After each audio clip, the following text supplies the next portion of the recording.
ਵਾਹਿਗੁਰੂ ਸਾਹਿਬ ਜੀ। ਧੰਨ ਵਾਹਿਗੁਰੂ ਸਾਹਿਬ ਜੀ। ਸਤਨਾਮ ਸ੍ਰੀ ਵਾਹਿਗੁਰੂ ਸਾਹਿਬ ਜੀ। ਸਲੋਕ ਨਿਰਗੁਣੀਆਰ ਇਆਨਿਆ, ਸੋ ਪ੍ਰਭ ਸਦਾ ਸੰਭਾਲ। ਜਿਨ ਕੀਆ ਤਿਸ ਜੀਤ ਰਖ, ਨਾਨਕ ਨਿਭਹੀ ਨਾਲ। ਨਿਰਗੁਣੀਆਰ ਇਆਨਿਆ, ਸੋ ਪ੍ਰਭ ਸਦਾ ਸੰਭਾਲ। ਵਾਹਿਗੁਰੂ ਜੀ ਕਾ ਖਾਲਸਾ, ਵਾਹਿਗੁਰੂ ਜੀ ਕੀ ਫਤਿਹ। ਗੁਰਾਂ ਦੀ ਸਾਜੀ, ਗੁਰਾਂ ਦੀ ਨਿਵਾਜੀ ਹੋਈ ਸਾਧ ਸੰਗਤ ਜੀ, ਬੜੇ ਹੀ ਵਡਮੁੱਲੇ ਭਾਗ ਹਨ ਸਾਡੇ, ਜੋ ਧੁਰ ਕੀ ਬਾਣੀ ਅੰਮ੍ਰਿਤਮਈ ਬਾਣੀ ਇਸ ਅਗਾਧ ਬੋਧ ਸਮੁੰਦਰ ਦੀ ਨਿਆਈ ਬਾਣੀ ਵਿਚਾਰ ਦੇ ਨਾਲ ਜੁੜਨ ਦਾ ਯਤਨ ਕਰ ਰਹੇ ਹਾਂ। ਸੋ ਪਿੱਛੇ ਜੋ ਸਾਡੀ ਹੁਣ ਤੱਕ ਵਿਚਾਰ 3 ਅਸ਼ਟਪਦੀਆਂ ਸੰਪੂਰਨ ਹੋਈਆਂ ਹਨ, ਅੱਜ ਚੌਥੀ ਅਸ਼ਟਪਦੀ ਦਾ ਸ਼ਲੋਕ ਪ੍ਰਾਰੰਭ ਜੋ ਅਸਾਂ ਇਸ ਸ਼ਲੋਕ ਦਾ ਪਾਠ ਪੜ੍ਹ ਕੇ ਗਾ ਕੇ ਸਰਵਣ ਕੀਤਾ ਹੈ। ਅੱਜ ਵਾਲੇ ਸ਼ਲੋਕ ਵਿੱਚ ਅਸ਼ਟਪਦੀ ਵਿੱਚ ਸਤਿਗੁਰੂ ਜੀ ਮਿਹਰਾਂ ਦਾ ਮੀਂਹ ਵਰਸਾ ਰਹੇ ਹਨ।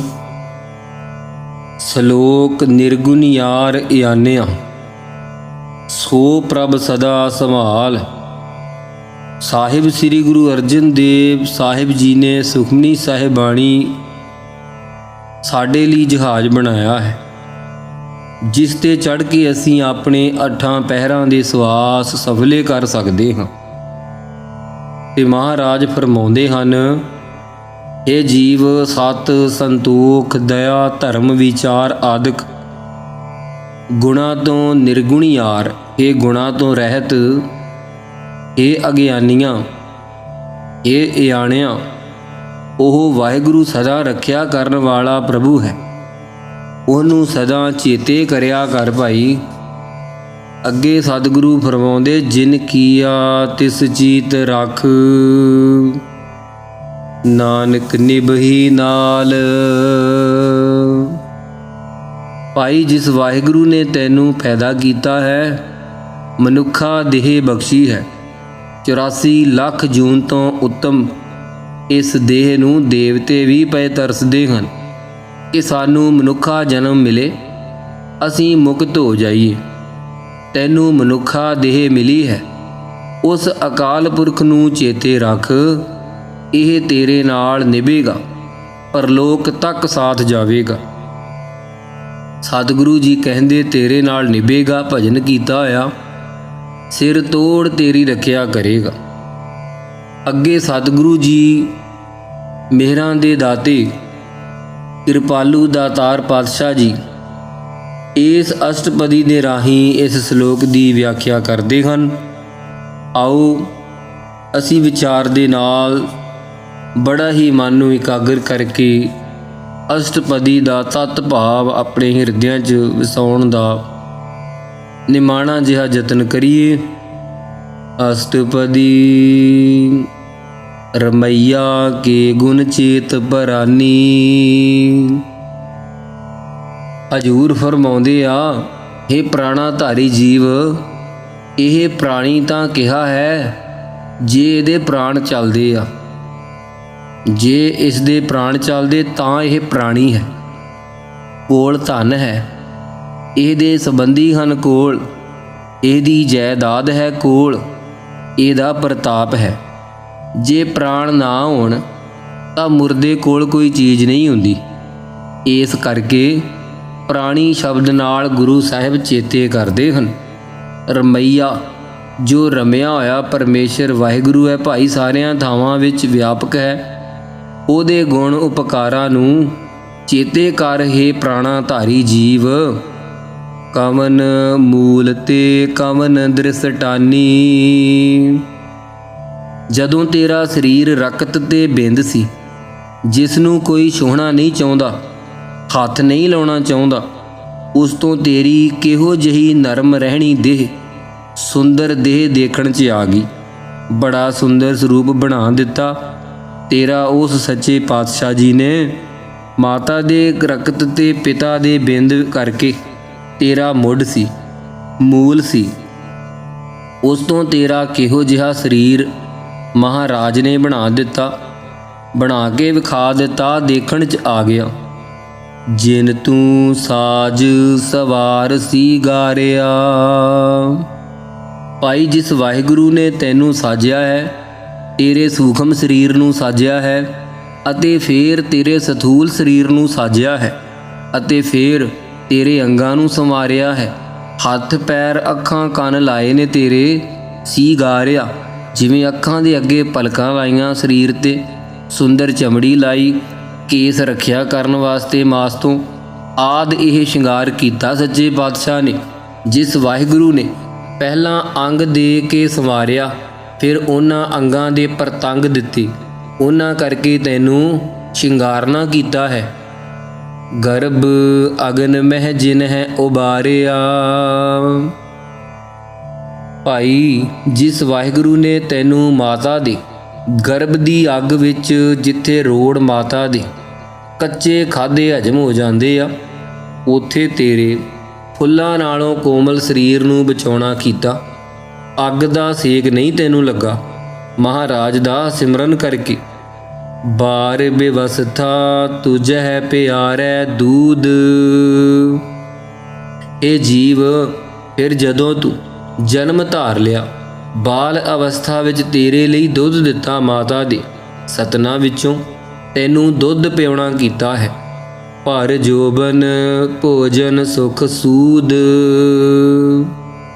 ਜਦੋਂ ਜਵਾਨੀ ਭਰ ਗਈ, ਉਦੋਂ ਤੈਨੂੰ ਭੋਜਨ ਦੀ ਸੁਖ ਆਦਿਕ ਲੈਣ ਦੀ ਸੁੱਧ ਹੋ ਗਈ, ਗਿਆਤ ਹੋ ਗਈ, ਸਾਰੀ ਗਿਆਤ ਦਾ ਮਾਲਕ ਬਣਾ ਦਿੱਤਾ ਤੈਨੂੰ। ਬਿਰਧ ਭਇਆ ਉਪਰ ਸਾਕ ਸੈਨ। ਜਦੋਂ ਤੇਰਾ ਸਰੀਰ ਪੁਰਾਣਾ ਹੋ ਗਿਆ, ਬਿਰਧ ਹੋ ਗਿਆ, ਉਸ ਵੇਲੇ ਤੇਰੀ ਰੱਖਿਆ ਕਰਨ ਵਾਸਤੇ ਸਾਕ ਅਤੇ ਨਾਤੇ ਸੈਨ ਸਾਥੀ ਬਣਾ ਦਿੱਤੇ, ਤੇਰੀ ਸੇਵਾ ਕਰਨ ਵਾਸਤੇ ਲਾ ਦਿੱਤੇ। ਮੁਖ ਅਪਿਆਉ ਬੈਠ ਕੋ ਦੈਨ। ਤੈਨੂੰ ਬੈਠੇ ਨੂੰ ਹੀ ਤੇਰੇ ਮੂੰਹ ਵਿੱਚ ਅੰਮ੍ਰਿਤ ਵਰਗੇ ਭੋਜਨ ਪਾਉਂਦੇ ਹਨ, ਤੇਰੀ ਸੇਵਾ ਕਰਦੇ ਹਨ। ਇਹ ਨਿਰਗੁਣ ਗੁਣ ਕਛੂ ਨ ਬੂਝੈ। ਹੁਣ ਵਾਹਿਗੁਰੂ ਦੇ ਇੰਨੇ ਉਪਕਾਰ ਇਸ ਜੀਵ ਨੂੰ ਦੱਸ ਕੇ ਪਰਮੇਸ਼ਰ ਦੇ ਸਨਮੁਖ ਮਹਾਰਾਜ ਨਿਗਾਹ ਕਰਕੇ ਕਹਿੰਦੇ ਹਨ, ਇਹ ਅਕਾਲ ਪੁਰਖ ਵਾਹਿਗੁਰੂ, ਇਹ ਜੀਵ ਇੰਨੇ ਤੇਰੇ ਗੁਣਾਂ ਦਿੱਤਿਆਂ ਤੋਂ ਵੀ ਨਿਰਗੁਣ ਹੈ। ਤੇਰੀ ਪ੍ਰਾਪਤੀ ਵਾਲੇ ਗੁਣ ਸਾਥੋਂ ਕੋਈ ਨਹੀਂ ਆਏ। ਆਪ ਦੇ ਉਪਕਾਰ ਨੂੰ ਇਹ ਕੁਝ ਵੀ ਨਹੀਂ ਬੁੱਝਦਾ, ਸਮਝਦਾ ਨਹੀਂ। ਬਖਸ਼ ਲੇਹੁ ਤਉ ਨਾਨਕ ਸੀਜੈ। ਇਹ ਸੱਚੇ ਪਾਤਸ਼ਾਹ ਜੀ, ਇਹ ਵਾਹਿਗੁਰੂ ਮੇਹਰਾਂ ਦੇ ਕਿਰਪਾਲੂ ਦਾਤਾ ਜੀ, ਜਿਸ ਪਾਣੀ ਤੋਂ ਤੈਂ ਇਹ ਘੜਿਆ ਹੈ ਸਰੀਰ, ਕਿਰਪਾ ਕਰਕੇ ਬਖਸ਼ ਲੋ। ਤਾਂ ਸੱਚੇ ਪਾਤਸ਼ਾਹ ਇਹ ਸਰੀਰ ਸੀਜੈ ਸਮਝੇਗਾ, ਤਾਂ ਗੁਰੂ ਨਾਨਕ ਸਾਹਿਬ ਕਹਿੰਦੇ ਇਹ ਮੁਕਤ ਹੋਵੇਗਾ ਜੀ। ਜਿਹ ਪ੍ਰਸਾਦ ਧਰ ਉਪਰ ਸੁਖ ਬਸੈ ਹੈ। ਜਿਸ ਵਾਹਿਗੁਰੂ ਦੀ ਕਿਰਪਾ ਕਰਕੇ ਭਾਈ ਧਰਤੀ ਦੇ ਉੱਤੇ ਸੁੱਖ ਨਾਲ ਵਸਦਾ, ਜਿਨ੍ਹਾਂ ਕੋਲ ਇਹ ਧਰਤੀ ਨਹੀਂ, ਕੀ ਹਾਲ ਹੈ ਉਹਨਾਂ ਦਾ। ਜਿਸ ਵਾਹਿਗੁਰੂ ਦੀ ਕਿਰਪਾ ਨਾਲ ਧਰਤੀ ਤੇ ਸੁੱਖ ਦੇ ਨਾਲ ਵਸਦਾ ਹੈ, ਜਿਹੜੇ ਲੋਕ ਧਰਤੀ ਤੋਂ ਬਗੈਰ ਉਜੜੇ ਫਿਰਦੇ, ਵੇਖੋ ਉਹਨਾਂ ਦੀ ਕੀ ਹਾਲਤ ਹੈ। ਇਹ ਵਾਹਿਗੁਰੂ ਦੀ ਕਿਰਪਾ ਸਮਝ, ਧਰਤੀ ਤੇ ਸੁੱਖ ਦੇ ਨਾਲ ਤੂੰ ਵਸਦਾ ਹੈ।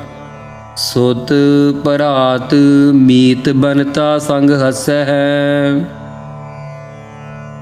ਪਿਆਰਿਆ, ਜਿਸ ਵਾਹਿਗੁਰੂ ਦੀ ਕਿਰਪਾ ਸਦਕਾ ਤੇਰੇ ਪੁੱਤਰ ਹਨ, ਤੇਰੇ ਭਰਾ ਹਨ, ਸੱਜਣ ਹਨ, ਆਪਣੀ ਸੁਪਤਨੀ ਹੈ ਤੇਰੀ, ਉਹਨਾਂ ਨਾਲ ਮਿਲ ਕੇ ਬੜਾ ਪ੍ਰਸੰਨ ਹੁੰਨਾ ਹੈ, ਹੱਸਦਾ ਹੈ। ਜਿਹ ਪ੍ਰਸਾਦ ਪੀਵਹਿ ਸੀਤਲ ਜਲਾ। ਇਹ ਜੀਵ, ਤੈਨੂੰ ਜਿੱਥੇ ਪਾਣੀ ਨਹੀਂ ਮਿਲਦਾ ਉਸ ਥਾਂ ਵਿੱਚ ਬਹੁਤ ਲੋਕ ਦੁਖੀ ਹੁੰਦੇ ਆ, ਠੰਡਾ ਪਾਣੀ ਨਹੀਂ ਮਿਲਦਾ। ਇਸ ਪ੍ਰਕਾਰ ਜਿਸ ਵਾਹਿਗੁਰੂ ਦੀ ਕਿਰਪਾ ਨਾਲ ਠੰਡਾ ਪਾਣੀ ਪੀਂਦਾ ਹੈ, ਸੀਤਲ ਜਲ ਪੀ ਕੇ ਸ਼ਾਂਤ ਚਿੱਤ ਕਰਦਾ ਹੈ ਗਰਮੀ ਦੇ ਵਿੱਚ। ਸੁਖਦਾਈ ਪਵਨ ਪਾਵਕ ਅਮੁਲਾ। ਅਤੇ ਸੁਖਦਾਈ ਪਵਨ ਤੈਨੂੰ ਮਿਲੀ ਹੋਈ ਹੈ ਅਤੇ ਪਾਵਕ ਅਗਨੀ ਮਿਲੀ ਹੋਈ ਹੈ ਅਮੋਲਕ। ਪੌਣ ਜਿਹੜੀ ਮੁੱਲ ਲਿਆਂਦੀ ਹੋਈ ਹੈ ਉਹ ਇੰਨੀ ਸੁਖਦਾਇਕ ਨਹੀਂ ਜਿੰਨੀ ਕੁਦਰਤੀ ਹੈ। ਜਿਸ ਪਰਮੇਸ਼ਰ ਦੀ ਕਿਰਪਾ ਨਾਲ ਸੋਹਣੀ ਪੌਣ ਮਿਲੀ ਹੈ, ਹਵਾ ਮਿਲੀ ਹੈ, ਤੈਨੂੰ ਅਗਨੀ ਮਿਲੀ ਹੈ, ਇਹ ਅਮੋਲਕ ਮਹਾਰਾਜ ਨੇ ਤੈਨੂੰ ਬਖਸ਼ਾਂ ਬਖਸ਼ੀਆਂ ਹਨ। ਜਿਹ ਪ੍ਰਸਾਦ ਭੋਗਹਿ ਸਭ ਰਸਾ। ਭਾਈ ਜਿਹ ਪਰਮੇਸ਼ਰ, ਇਹ ਪ੍ਰਸਾਦ ਜਿਹਦੀ ਕਿਰਪਾ ਨਾਲ ਇਹ ਜੀਵ ਸਾਰਿਆਂ ਰਸਾਂ ਕਸਾਂ ਨੂੰ ਭੋਗਦਾ ਹੈ, ਤੂੰ ਰਸਨਾ ਕਰਕੇ।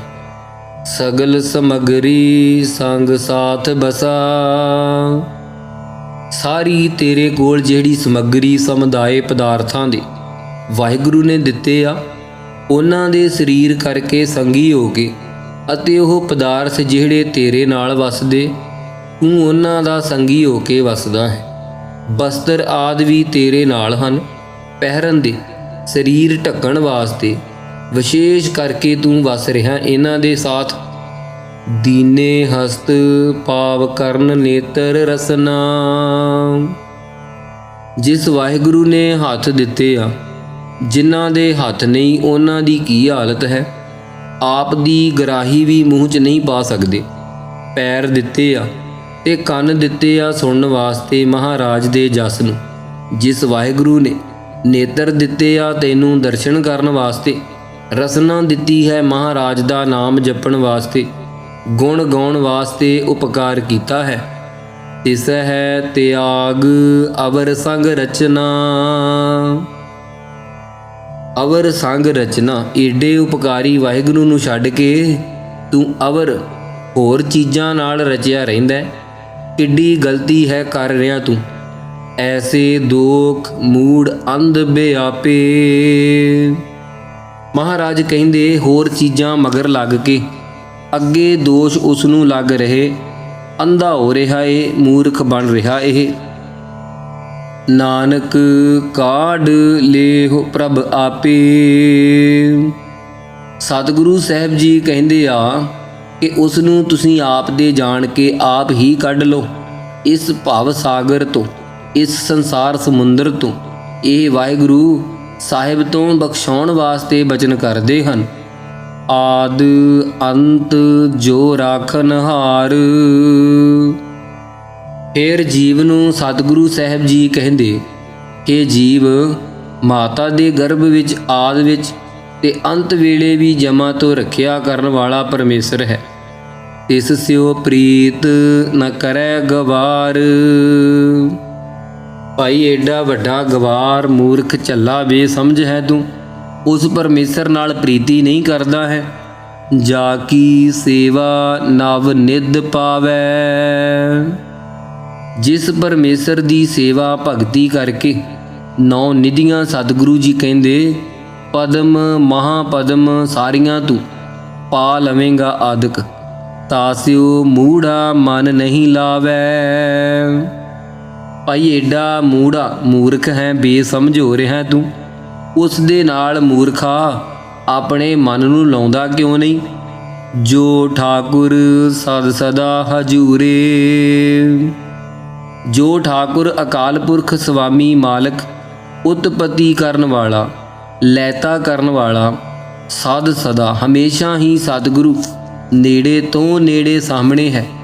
ਤਾਕੋ ਅੰਧਾ ਜਾਣਤ ਦੂਰੇ।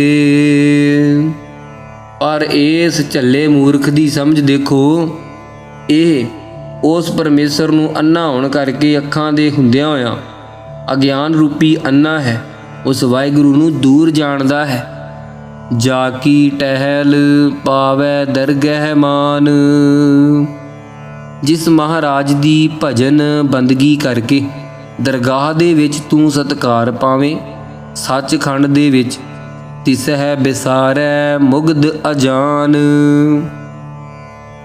ਉਸ ਨੂੰ ਐਸਾ ਪੁਰਖ ਹੈ, ਉਸ ਨੂੰ ਐਸਾ ਮੂਰਖ ਹੈ, ਵਿਵਹਾਰਾਂ ਵੱਲੋਂ ਅਣਜਾਣ ਹੈ, ਪਰਮਾਰਥ ਵੱਲੋਂ ਉਸ ਵਾਹਿਗੁਰੂ ਨੂੰ ਵਿਸਾਰੀ ਬੈਠਾ ਹੈ। ਸਦਾ ਸਦਾ ਇਹੋ ਭੂਲਨ ਹਾਰ। ਸਾਹਿਬ ਬਖਸ਼ਾਉਣ ਵਾਸਤੇ ਕਹਿੰਦੇ ਨੇ, ਇਹ ਵਾਹਿਗੁਰੂ ਇਹ ਜੀਵ ਸਦਾ ਸਦਾ ਭੁੱਲਣ ਵਾਲਾ ਹੀ ਹੈ, ਗਲਤੀਆਂ ਕਰਦਾ ਰਹਿੰਦਾ ਹੈ। ਨਾਨਕ ਰਾਖਨ ਹਾਰ ਅਪਾਰ। ਹੇ ਪਾਰਾਵਾਰ ਤੋਂ ਰਹਿਤ ਪਰਮੇਸ਼ਰ, ਤੂੰ ਹੀ ਰੱਖਿਆ ਕਰਨ ਵਾਲਾ ਹੈ।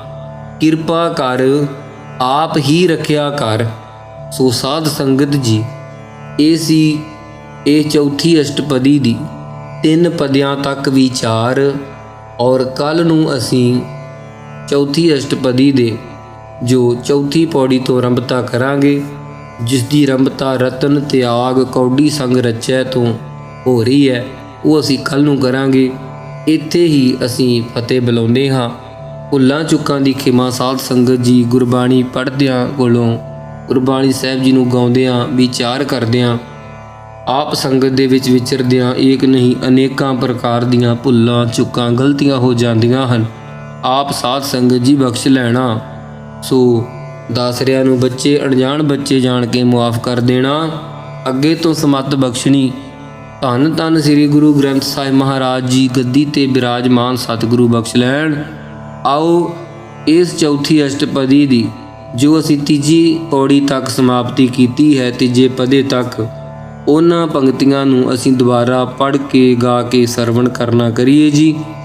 ਸਦਾ ਸਦਾ ਇਹੋ ਭੂਲਨ ਹਾਰ।